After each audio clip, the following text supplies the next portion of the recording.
last night, and that broadcast definitely had a lot of packages for Nigerians, at least rolled out by the president. So let's get talking about that today on the Discourse. This is Law FM 103.9, your only law radio station. You're live on the Law FM Morning Show, and what you need to do is use the hashtag Law FM Morning Show and tweet at Law FM _radio to join the conversation, or you simply go to our Facebook Live broadcast and join the conversation there as well to drop your comments as we dissect the president's speech from last night. This morning on the program, we're joined by a politician, and you can also call him a technocrat.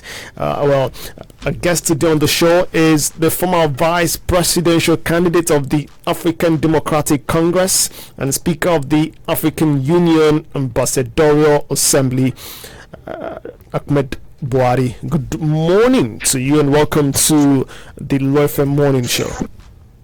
Thank you. Good morning. Yeah, appreciate your being on the program. All right, and of course, legal counsel Felix Uzoma also says good morning. Yes, good morning, Buhari. Good morning. Yeah. Morning, Felix. All right, let's get down to the conversation, shall we? The president had a national broadcast yesterday. He discussed current economic challenges, and that also in that broadcast, he also rolled out plans for the nation to cushion the effects of the fuel subsidy removal.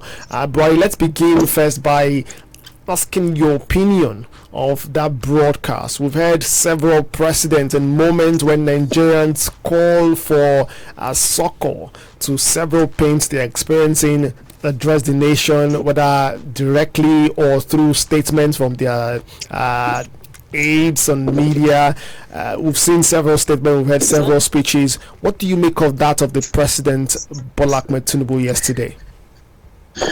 All right. Good morning, everyone. Good morning to those in the studio, and of course, our listeners. I listened to the broadcast yesterday, and I think more than anything else, it indeed felt like I was listening to a president who intentionally wants to see things work better.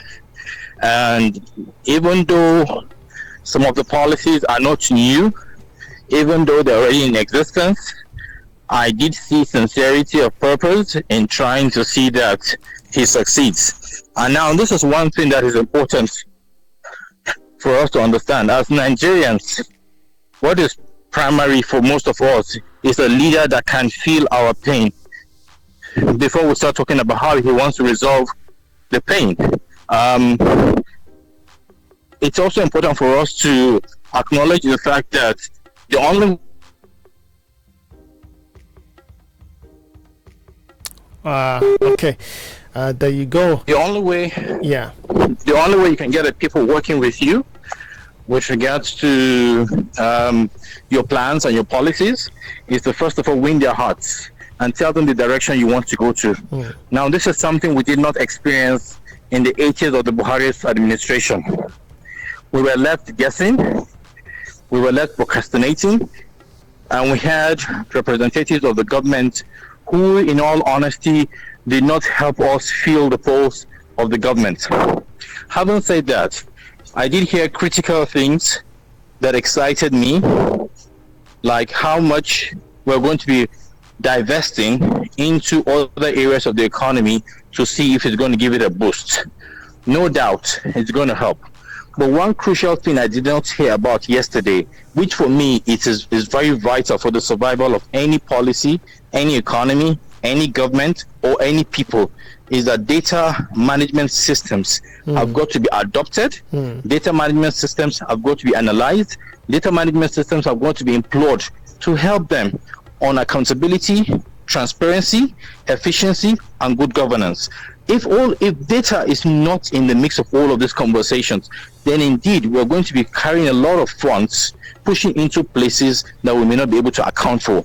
And now that is where I have my concerns. And I suppose these concerns stem from what we've seen in previous administrations, where certain amount have been said to be spent on set of group of people, and yet it cannot necessarily be accounted for. Okay, that said, let's now look critically, or at the some of the things, major point, the highlights of the president's speech yesterday, and let's talk about the ability to achieve these things.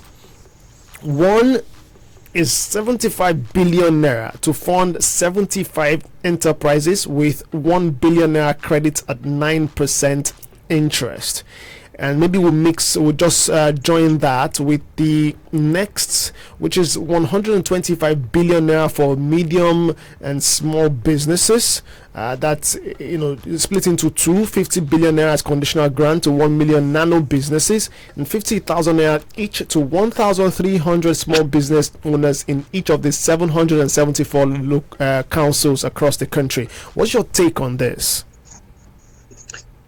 So all of these are novel, all of those are interesting, all of those seem like things that can help improve the situation, but they are not entirely new. So we've had previous governments on the same line with similar amount of money pumped into the space, all in a bid to revamp the economy. This is what I want to happen. I know things are difficult. I know Nigeria is not the easiest space to manage. We have our complexities. There are complexities around ethnicity, religion, political party, ideological affiliation, age bracket, and what have you. Why I say age bracket is very crucial. Then comes back and brings along with him the usual suspects. It is very hard for you to get anything new in the conversation, which is why I implored this government from the beginning. I said, look, the Tinubu'S administration must work with young people. How do you work with young people? I'm not asking you to necessarily make them appointees. I'm asking you to have conversations with group of young people beyond party lines, beyond ethnic lines, beyond religious lines. Have a conversation. What do you people really want? I'll give you an example. A governor gets into office. Oh dear. All right. Would try to see how we can reestablish connections with Buhari and get the conversation going with that break that we've experienced in a moment. Buhari, are you there? So the government decides, oh, I want to spend billions of naira, for example, to build schools in a certain community. And that community, you still have children waking up in the morning as early as 6 to go to the river that's about an hour away with their buckets. Yeah. All right. So what we'll just do is try to reestablish connections with him and see if we can do this some other way to achieve this smooth conversation we are looking to achieve. All right. But that. As we do that, let's take your calls and contributions. The numbers to call 0909-555-1039 and 0703-2277-338. And you can also do so via socials. Drop your comments via socials: Instagram at LFM Radio, Twitter at LFM_radio, and Facebook LFM 1039. As we try to reestablish connections with him, with our guest Ahmed Buhari, former vice presidential candidate of the African Democratic Party, to conclude his thoughts on what we're looking at this morning: the plans by President Bola Ahmed Tinubu. Yes. So maybe when we re-establish connection with Buhari, it's also important to mention that the Nigerian Labour Congress is not acceding to the demands of the president or the negotiating team. Labour is insistent that they would go on this protest tomorrow, and we know that protest is to last for 7 days. We have a call. All right, let's take this call. Hello, good morning. Hello, good morning, Kingsley. Hi, good morning. Yeah, Emmanuel, and I want to be as brief as possible. Please Right. be. Yeah. Subsidy was removed because, according to the president yesterday, few individuals were benefiting from it. So he sounded as if he knows those who were benefiting from it, because for him to know that there were few, it sounded as if he knows them. But my greatest surprise is that it ends there. These people cannot be identified, not to talk of whether they are going to be prosecuted. So in order to stop that, the whole nation is to suffer for it. That is number one. And then, talking good has never been the problem of our leaders, coming up with a good speech or plans on how they want to do something. That has never been the problem of our leaders. The problem has always been how to implement them. But then, let us be hopeful and let us see how there has been question asked, and nobody can claim that he knows the answer. All we have to do is to be hopeful and see how this one will go. Thank you. All right, thank you very much, Emmanuel, for your contribution there. I appreciate your thoughts on that. Yeah, you can also use social media and join the conversation. Use the hashtag LFM Morning Show and let's know what you think of the conversation. Are you comfortable with what the president has said he wants to do? You not? Hello, good morning. Let's now reconnect, by the way, to with our guest from our vice presidential candidate of the African Democratic Party, Ahmed Buhari, who joins us this morning to discuss the president's speech from yesterday and now what he makes of the plans by the president. Ahmed, thank you so much for reconnecting with us. We appreciate that. Are you there? Hello?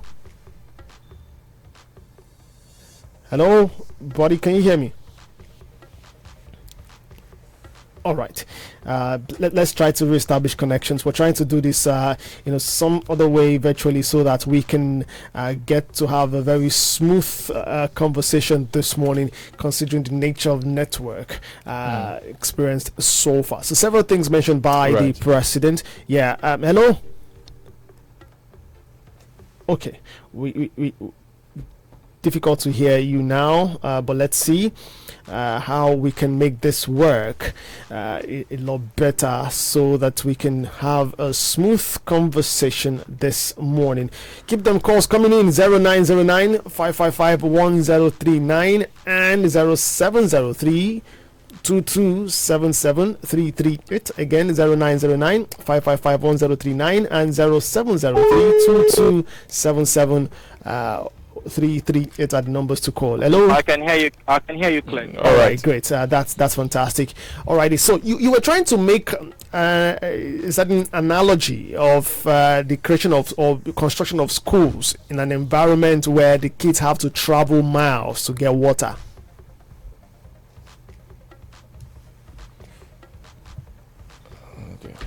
However, you go to that community and you have children spending hours trying to fetch water to fill up containers in their houses. They have to travel by trekking an hour at least to the riverside. Get this water. They only get to school around 11 in the morning. They're already exhausted. By 2 p.m. they're closing.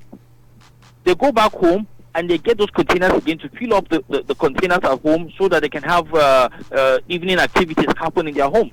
Now, if you go to this community and build a school, it's like you've done nothing because nobody's going to attend the school. How about you sit with that community and ask them, what exactly do you want? And they will tell you things like, look, we want pipe-borne water. The government doesn't even talk about pipe-borne water anymore. You hear government entities building boreholes for communities. For God's sakes. People don't even remember the last time they saw water running from taps. In fact, many people in the new generation do not even know that taps exist. I mean, running from waterboard to your homes. Now, this is a huge problem. So, you are doing something because you believe that is the right thing for the community, but the community indeed wants something else. which is why this conversation between government and the people must exist, must happen, and it must happen in honesty. It's not going to be a jamboree. No, it is going to be a true exercise to get information on what exactly needs to be done. I'm not telling you to call elitist children. I'm telling you to call people from the ground to say, how can we make your society survive? And then when we're talking about all of these things, I expect a policy that is driven with the true intention to see how we can encourage urban-rural migration, not rural-urban migration. Everybody believes everything is happening in Lagos, in Abuja, in Port Harcourt, in Kano. Whereas we have a lot of things that we can do with people in the grassroots. There are a lot of things and policies that can be redesigned to make sure that activities happen there. One of the most exciting things the president mentioned, which made me excited, I smiled while he mentioned all of that, was when he spoke about microfinance banks and SMEs going to be supported through a financial inclusion strategy. Now, this is what we are talking about.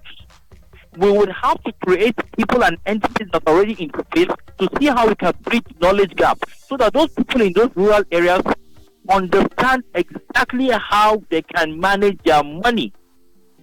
The other thing that I heard that didn't quite settle down well with me was how much money we are going to be investing into agriculture, in the sense that we already have a lot of people in the farms.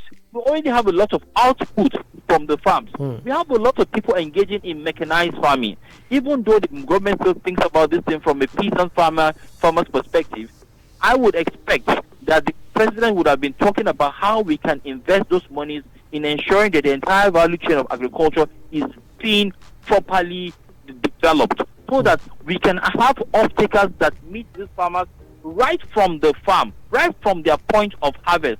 Take it from them, buy it off them. I expect this is the biggest opportunity for the Tinubu administration to activate local government.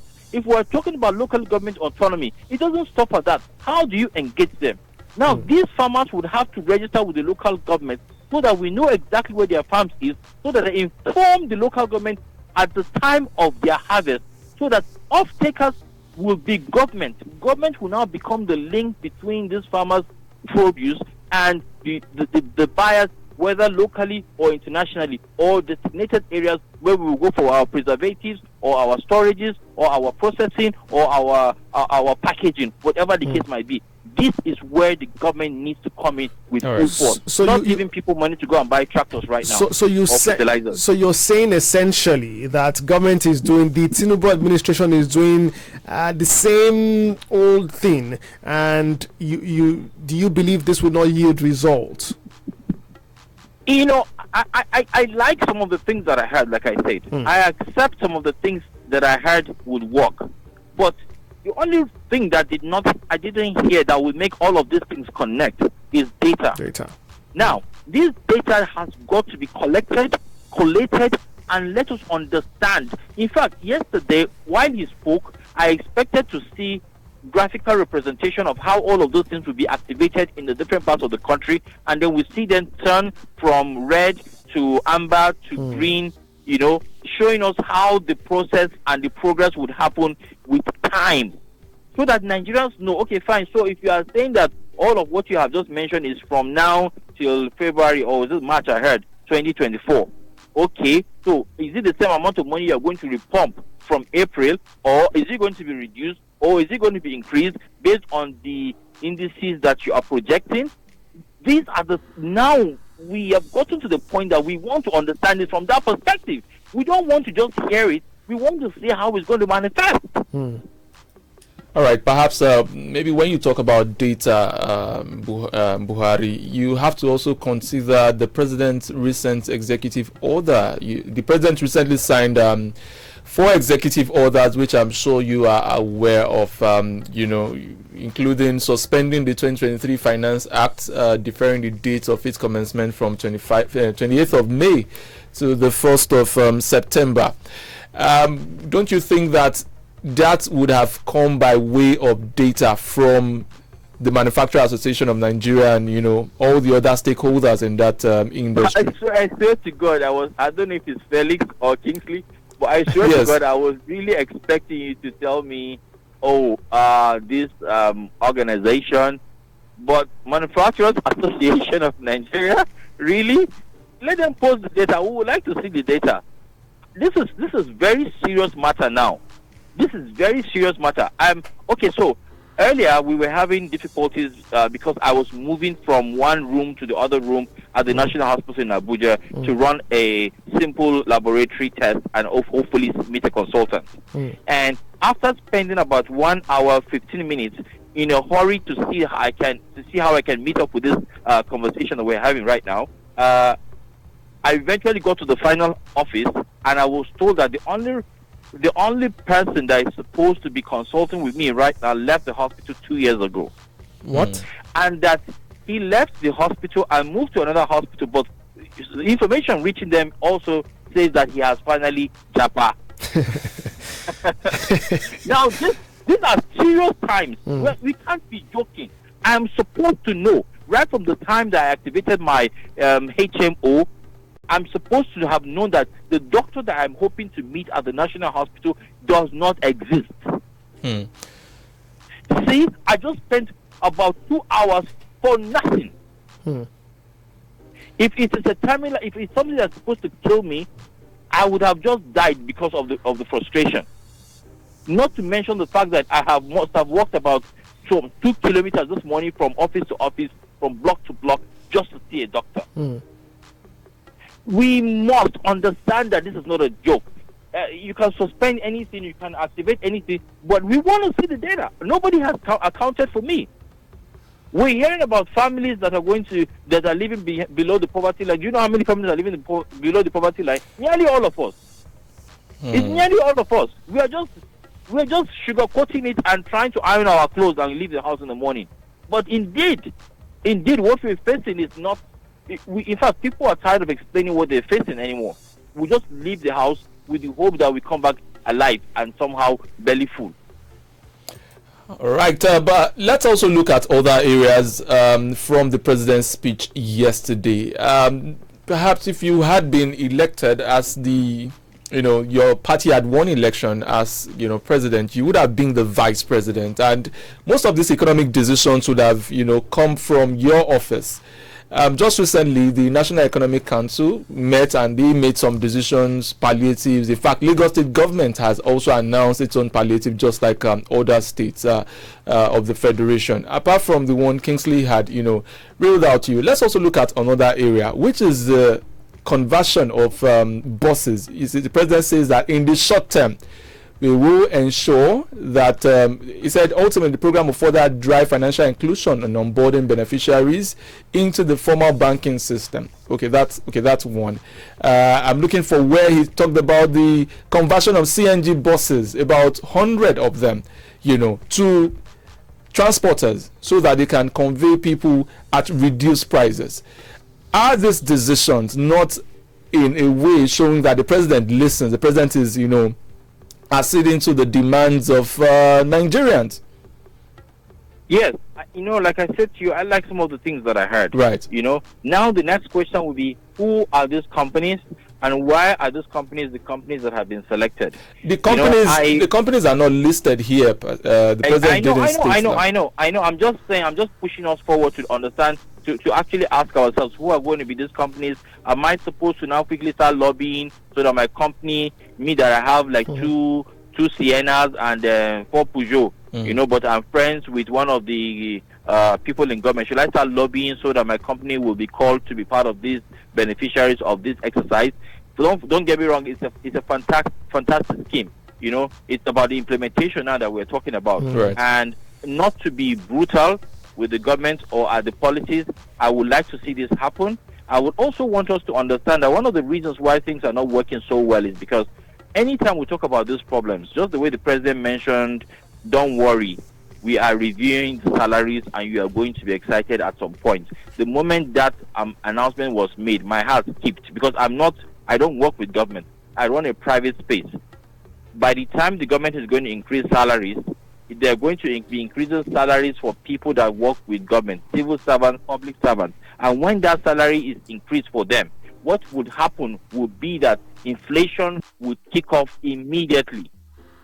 Now, these market women are listening too. They will now say their mudu of Gary that's currently going for 750 naira will probably be going for about 3,000 naira because they know that they have increased salaries to about 200,000 naira at minimum wage or whatever it's going to become.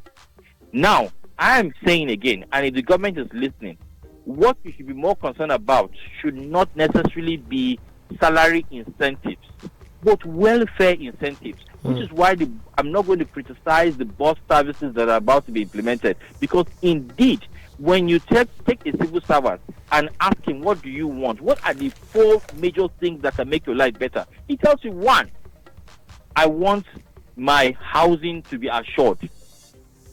2, I want my health care to be guaranteed.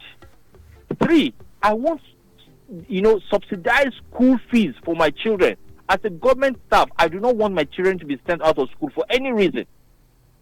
And the only way I can achieve that is if I work with government and my child is going to a government school, I can get all of that sorted out. And the only way that can be sorted out is because I am now in the government. I will make sure that whichever contractor they have sent to rebuild a school, to rehabilitate a school, to do whatever, I make sure he does it properly, because that is where my kids are going to end up. And I get subsidized school fees that I'm going to pay throughout my years of service, or whenever I retire. Then the last thing, let us have tax rebate. Let it be that as civil servants, as public servants, we get tax rebate. We walk into places, we put our tax documents together. At the end of the financial year, we go and claim some money for ourselves. These are the things that make me feel like indeed I'm here to protect the sovereignty of my country. I'm here to defend my country. But as I'm speaking with you right now, if you take your proposal to a certain ministry, the guy there looks at you and says, how much markup you make? You say, I did 20%. You say, you're mad. Go and make 200% markup. Which you want to give director? Which you want to give this person? And now that is where everything gets bad. So what are we doing to ensure that these people are okay at least, so that by the time we find them wanting, we are not just, in fact, the people will crucify them before the government even does anything. Now these things are missing. And that is why we keep thinking that salary increment is the answer. No, welfare, improving the welfare of the people is what is important. Look at the soldier in Sambisa. His salary is not reaching him. He's calling his wife to ask how the kids are, and his wife is telling him that the kids have been home for the last 3 months. The guy looks at the ammunition in his possession. He's not looking over the 100 meter space. He's seeing Boko Haram. He's thinking of selling his ammunition, because that is the only way he can get instant money to send to his family. But if this soldier in the front line knows that his children's school is guaranteed, housing for his wife is guaranteed, healthcare for them while he's away is guaranteed, I am telling you, he will fight with everything he's got, Buhari, even if he's going to die. Sorry if I might come in here, Buhari. Sorry to interrupt you. I just want to find out from you, this scenario that you have given, is that not for a particular class of people? Is that not this benefits, is it not going to a particular class? That scenario that the president is painting with regards to 200 with regards right, to it's also for a particular, but this will go round. Is it not for a certain class? Now that certain class that he's talking about, I call them the gatekeepers. Those people are the people that decide whether this country will work or fail. Not you and I. You and I are just talking. In fact, somebody is listening to us there in his office and he's saying, these talkers. Because indeed that is what we're doing. But they are the ones who will ensure that these policies work. And let us stop blaming the executive all the time. Let us stop blaming the legislators all the time, because whatever policies they put together, regardless of the approval that they get, it has to go through the civil service for implementation to happen. That is why you send ministers to those ministries to overhead those ministries, so that these policies that are coming from their organs, that the executive, will see the light of day. But hey, I have seen a lot of people like Okonjo Iweala, like OBS Ekwesili, like the likes, who came and said, oh, we've come from the World Bank and we're going to make this place turn around and make it work and blah, blah, blah. At the end of the day, what did they do? They went on their knees, because the palm stakes and the people who are sitting in the civil service were laughing at them, like, let's see how you want to make this thing work. You know why? They are not happy with themselves, the civil service structure. You have somebody who has moved all the way from Ekiti. You have sent him to Abuja to come and work with 40,000, 50,000 naira salary. And the first thing he looks for is a house in Angwambiri, which is about 30 kilometers away from Abuja. He starts his job, and every day he enters that bus transport or whatever transport he uses to come to work. He's thinking, how can I defraud this government today? the government that he's supposed to be defending. You see? But if you had put things in place that protect him, like the first thing he gets is keys into his house that he's going to be paying for over the next 35 years of his service. He says, I have a house now. What do you want to tell me? I have somewhere I lay my head. In fact, this house, I'm already paying for it. In the next 20 years, I'm done with payment. It becomes my own. If I want to sell it and buy a bigger one, I can do that with the market, regardless, depending on what the market is saying at that time. My kids are fine. Government is sorting us out. We are paying subsidized school fees for them. My healthcare is assured. And if I have extra money at the end of every year, I don't really need money for anything else, except if I'm greedy, except if I'm a thief. Now you will see civil servants who will point out to other colleagues who are stealing, because they know that the fact that that director is plunging the collective resources is going to affect this benefit that he gets as a result of him being a staff of government.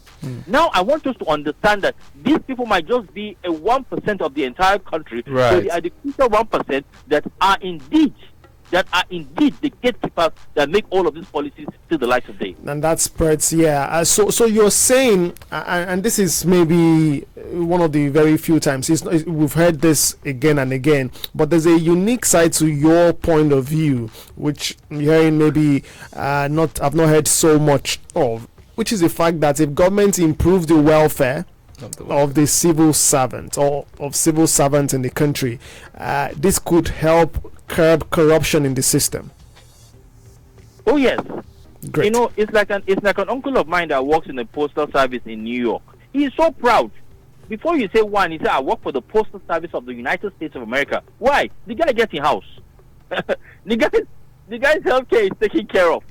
The guy's everything, his welfare is fine. But can he boast of even $5,000 if you hold his neck? No, he can't. But he has a life. He is living.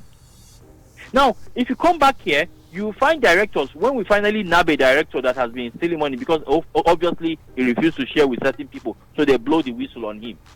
And then you hear that he has 40 houses in Abuja, 62 houses in Lagos. He has 9 houses in America, 2 houses in London, 4 in Dubai.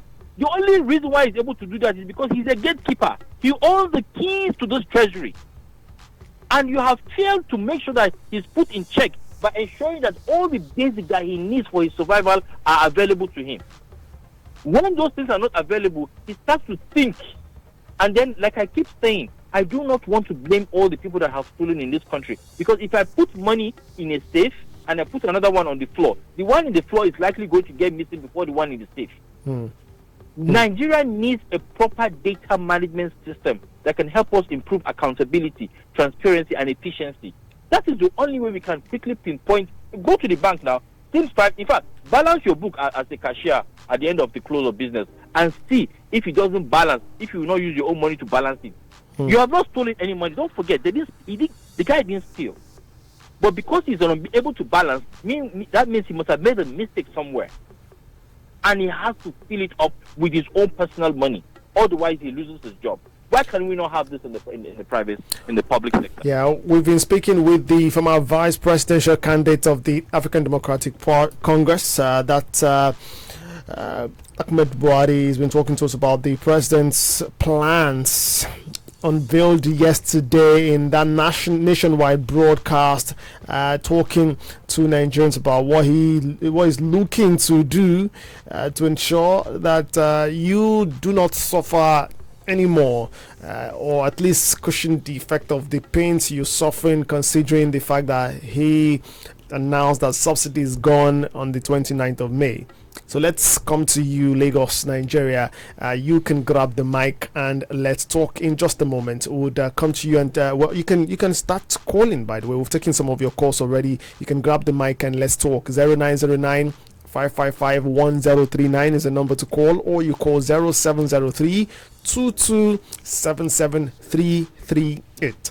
0703-2277-338. You can also reach the studio via WhatsApp by sending a message to that number 0703-2277-338, or you go to social media. We're streaming on Facebook, and drop your comments there. Use the hashtag LoFM Morning Show on Twitter, LoFM_radio. We'd definitely love to hear from you. Let's talk about one more thing the president mentioned, Buhari, and and that is regarding the students. He said multiple incentives for students were also going to be introduced as that the federal government would lift restrictions on student loan. You know that the federal government had mentioned that by September for the 2023-2024 academic session, they would introduce this and make that work for a resident or for students across the nation. Before we come to your thought on that, Buhari, let's take this call.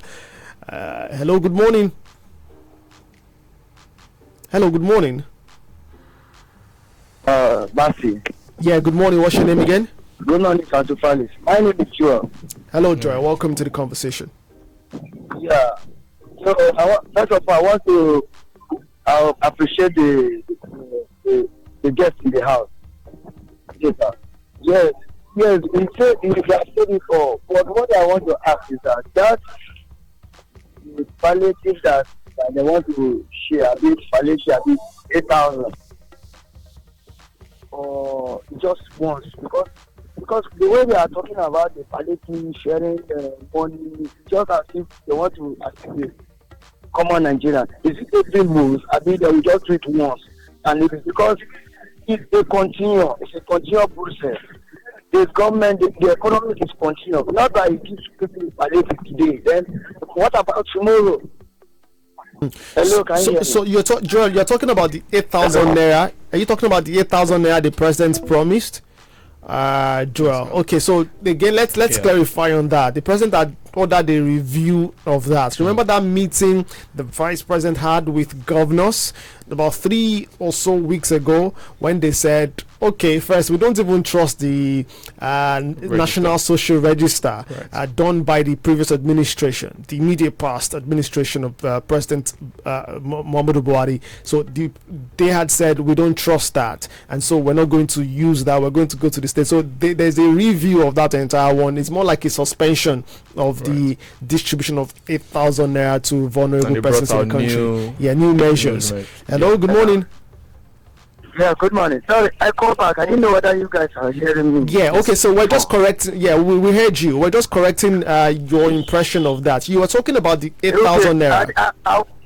Yeah, because there is no accurate. Okay, you want to share something. How are you sure that thing is Joel, get to the square root? Joel, 1 second. Joel, please listen 1 second. So I suppose you didn't hear when we tried to clarify on that. So there is no that 8,000 naira. Initially, the government said they will share 8,000 naira to 12 million households, poor households for 6 months.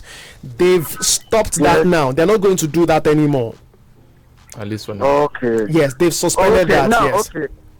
Okay, they suspended. Okay, now yesterday he made a speech that he said so far they have discovered some trillions of naira for few weeks. People knows for the subsidy. They've saved. So yes. how are we going to get the impact? How are we going to feel it that the government is working? Because it's the same thing. That is easy to say that we can give a speech today, but how are we going to feel the impact of the speech? That is what that is going to affect us. It's democracy. It's the same word. There are political statement talks that used to come. Buhari said they have pressure. Up to today, we have lived off it. It's the same thing. So how are we going to feel the impact? People are suffering everywhere. Everybody are angry. So we need somebody that is, I don't know, but we need data so that in case you can reach everybody. You can feed not this one is formatted because you don't have connection on top. You can't get access to that. This one is not access. It's not an individual something. You should go round. Thank you. Thank you for your contribution. Thank you, sir. All right, Joel. Thank you very much for your contribution. I appreciate that.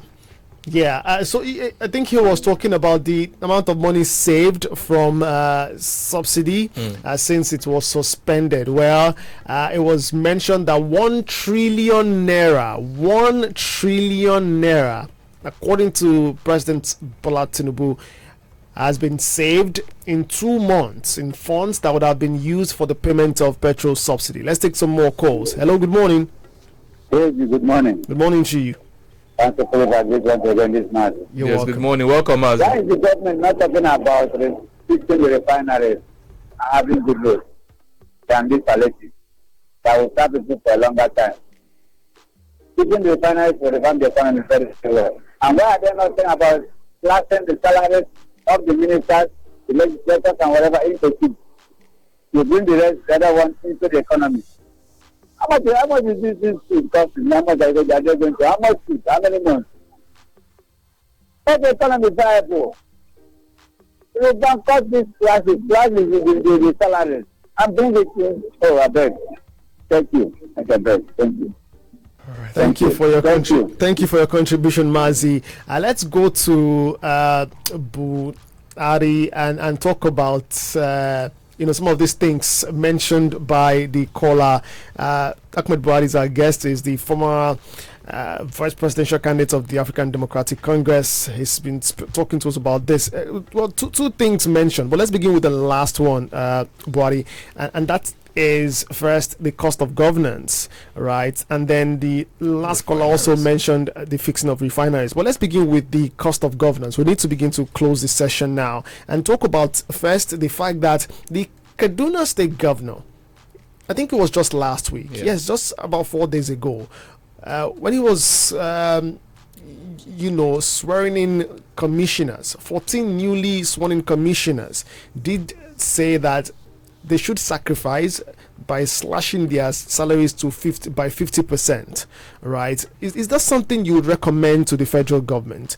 Maybe not by the same percentage, but what would you say about the cost of governance in Nigeria? Well, sometimes from our perspective, we complain about cost of governance being too high, but democracy in itself is expensive. It calls for a lot of resources to keep in office the people that you have all elected, regardless of what our condition or situation is, with the hope that those incentives or those welfare that we have put for them would make them not steal any further. But unfortunately, that is not the case. Let me digress a little. One thing that I believe must be done, if indeed we want the country to survive, is to remove the immunity clause for all elected officers. So that maybe just for the president, so that we do not destabilize the space too much, but for every other elected officer, you should have no immunity clause, so that the moment the whistle is blown on you, we start investigation. If you're found wanting, you go to jail. Would that not, sorry to come, because would that not throw open the floodgates of litigation? It's fine. By the time people see one or two people in jail, they will take dressing. We will keep making all of these excuses for ourselves, just like the way the boys in Mali, Burkina Faso, and Niger are taking over their country. The only reason why they are doing that, the only reason why the 1966 coup even happened, was because military boys felt at that point in time that politicians were being extravagant, they were spending so much money, and again, the guns were in the hands of the soldiers, so they wanted to take control. It's important for us to understand that anytime people see that certain people are over-enjoying and they're suffering, they start, trying to bring them down. In my opinion, I think the only reason why certain countries like Singapore, Malaysia, China are doing extremely well right now with regards to the economy, with regards to discipline, with regards to progress, is because they have plans, they have things like this in place that ensure that for anybody who is found wanting, you have no choice, you are going down. You see, whether we like it or not, this democracy that we are practicing is expensive. It's the same way in America. I remember when I was contesting one time in 2019 for the office of the president. A few people were speaking during the debate, and they say things like, if I become president, me and my ministers will be in one bus. It's not like that. The Constitution does not allow you to be alone. The Constitution demands that certain government functionaries and government offices are attached to you at all times. It is what democracy demands. It is what the Constitution has actually. But that can be amended. It's the Constitution. We amend them. Now, my biggest question to you: who is going to amend the Constitution? The same National Assembly people that you are complaining about are collecting too much money. We will have to find a way around this. We will have to make a conscious effort to make sure that this thing works for all of us. Now, so. If we are talking about the same National Assembly to review the Constitution that is so sweet in their favor, then I think we have a lot of work to do. I naturally would think, for example, on the subsidy removal, the president also mentioned a couple of things around it, saying that it's been favoring the elitist of the elite over the years. He mentioned it like 3 times in his speech. In other words, he came across like somebody or a government that knows those people that have been doing this to us. Guys, please help me think. Why are those people not being arrested right now? Why are they not explaining to us what they did with our money? Why are they not returning some of the money that they have stolen from us? Why do we all have to suffer because of this? Go around the world.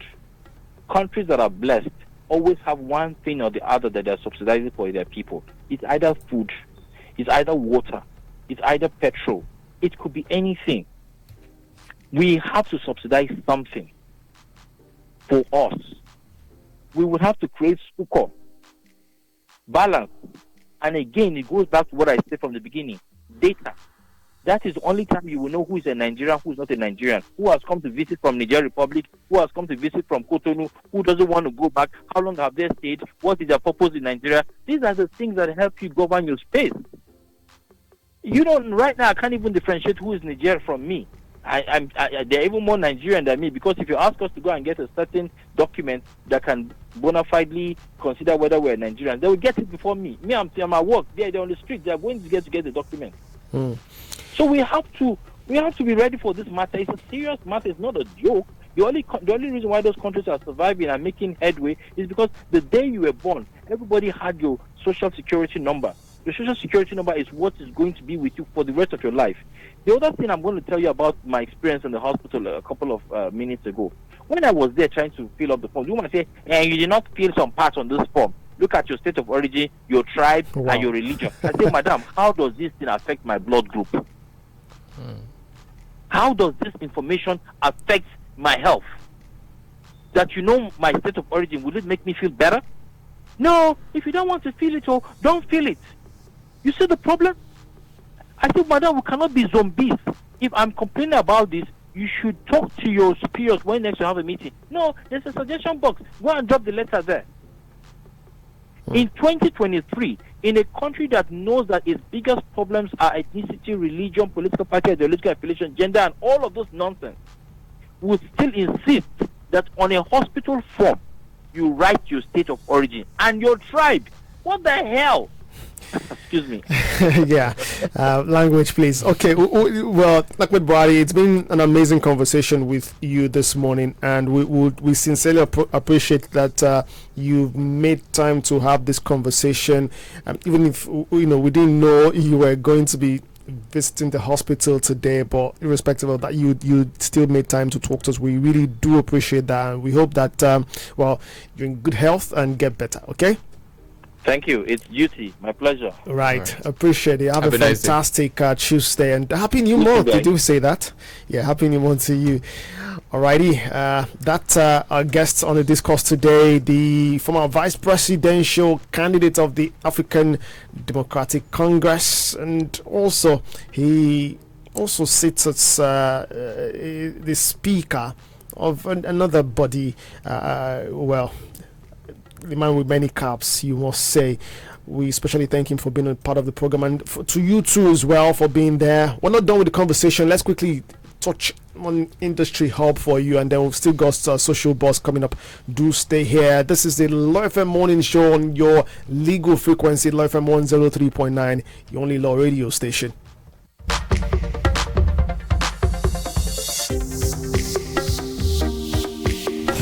You're welcome to the Industry Hub of the Law FM Morning Show. They say that knowledge is power. But here, knowledge of the law and your rights is true power. So you see that from recent happenings, we've seen that people have started, to fight for their rights. Make we yarn, make we talk. Let's talk. Make we jolly, make we get fun on 103.9. 103.9. Law FM Lagos. Your station for knowledge and entertainment.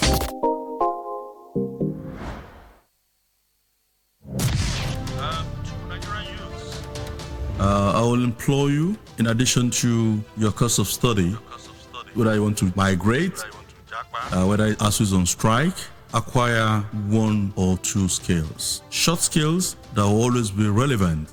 Please, you never can know where you will need such skill. I am Engineer Olaomi Gaspar, and you're listening to Law FM 103.9.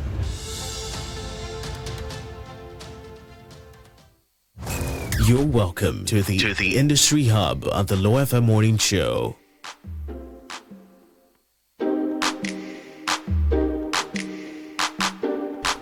Let's look at the health sector today on Industry Hub and talk about this all-important conversation. We've got news for you on this. Well, the World Health Organization says it will support Nigeria with 92 million naira and also work with the National Primary Health Care Development Agency to organize the first phase of